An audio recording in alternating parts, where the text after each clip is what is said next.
magaalada Baydhabo ee xarunta gobolka Bay ayaa lagu qabtay kulan looga hadlayay sidii looga hortagi lahaa tacadiyada kooxda Al-Shabaab ay u geysato shacabka.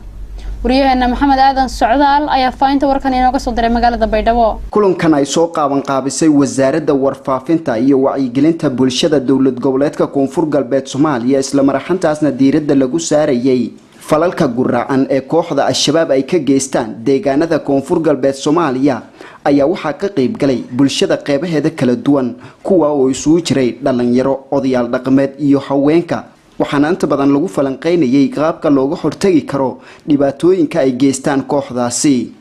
ugu horeyntii qaar kamid ah dhalinyaradii ka qayb galay kulankaasi oo looga hadlayay ka hortagista dhibaatooyinka guraacan ee kooxda Al-Shabaab ay ka geystaan deegaanada Koonfur Galbeed ayaa waxa ay tibaaxeen in arintan ay tahay mid ay u guntan doonaan isla marxantaasna meel qura ay ka soo wada jeesan doonaan. salon ku roogo koro barnaamijkan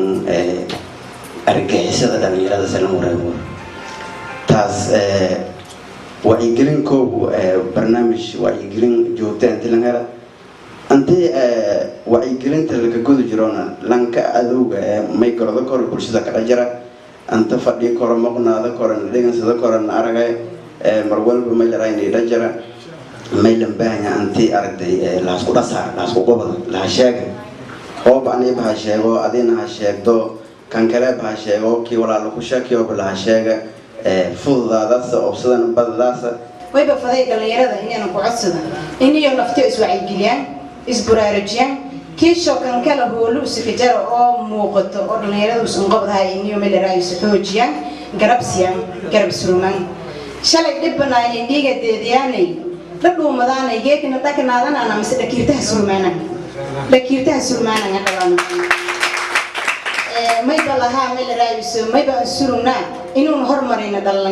wasiirka wasaaradda warfaafinta iyo wacyigelinta bulshada dawlad goboleedka Koonfur Galbeed Soomaaliya Xasan Cabdi Maxamed oo kulanka ka qayb galay ayaa isaguna waxa uu sheegay in dhibaatooyinka guraacan ee kooxda Al-Shabaab ay ka geystaan deegaanada Koonfur Galbeed Soomaaliya imika aan loo kala xari doonin waa sida uu yiri. طبعا ninka shabaabka ku jira marka la hadasho qodobada ugu horeeya ku weydiinayo waxa weeye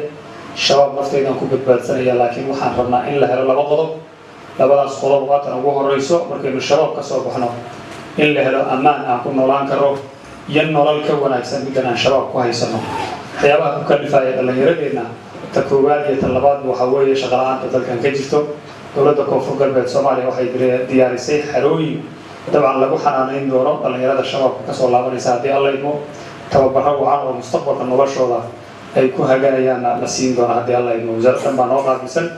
waxaan leenahay dhalinyaradeena maskaxda laga boobay la baabi'iyey aragtidooda iyo dadnimadooda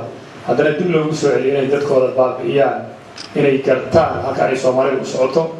waxaan ognahay shabaabka ugu badan Soomaaliya gobolada uu joogo waa gobolada Koonfur Galbeed Soomaaliya waa markii ugu horeysay wasaaradda warfaafinta iyo wacyigelinta bulshada ay soo qaabiso kulan aynkan oo kala looga hadlayo dhibaatooyinka kooxda Al-Shabaab ay geystaan tanin waxa ay muujinaysaa wada shaqeynta ka dhaxaysa dawladda Koonfur Galbeed iyo shacabkeeda. Maxamed Aadan Socdaal TV-ga dawladda Jubaland Baydhabo.